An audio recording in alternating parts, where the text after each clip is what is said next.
ആധുനിക ഇന്ത്യയുടെ കാലഗണന 1757 CE പ്ലാസി യുദ്ധം, 1760 CE വാണ്ടിവാഷ യുദ്ധം, 1761 CE മൂന്നാം പാനിപ്പത്ത് യുദ്ധം, 1764 CE ബക്സർ യുദ്ധം, 1765 CE ബംഗാൾ, ബീഹാർ, ഒറീസ എന്നിവയുടെ ദിവാനി അവകാശങ്ങൾ ബ്രിട്ടീഷ് ഈസ്റ്റ് ഇന്ത്യ കമ്പനിക്ക് ഷാ ആലം രണ്ടാമൻ അനുവദിച്ചു.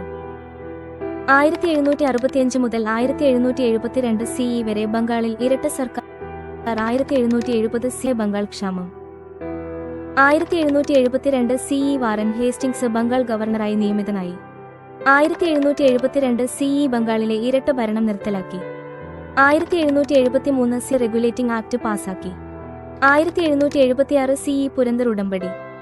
1784 CE പിറ്റിന്റെ ഇന്ത്യ നിയമം പാസാക്കി. 1798 CE പ്രഭു വെല്ലസ്ലിയെ ഗവർണർ ജനറലായി നിയമിച്ചു. 1798 CE സബ്സിഡിയറി അലയൻസിന്റെ ആമുഖം. 1813 CE ചാർട്ടർ നിയമം പാസാക്കി.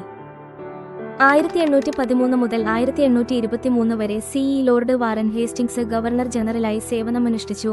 1828 CE ബ്രഹ്മസഭ സ്ഥാപിച്ചത് രാജാ റാംമോഹൻ റോയാണ്. 1828 മുതൽ 1835 CE വരെ വില്യം ബെൻഡിംഗ് പ്രഭു ഗവർണർ ജനറലായി സേവനമനുഷ്ഠിച്ചു. 1833 CE ലെ ചാർട്ടർ നിയമം പാസാക്കി.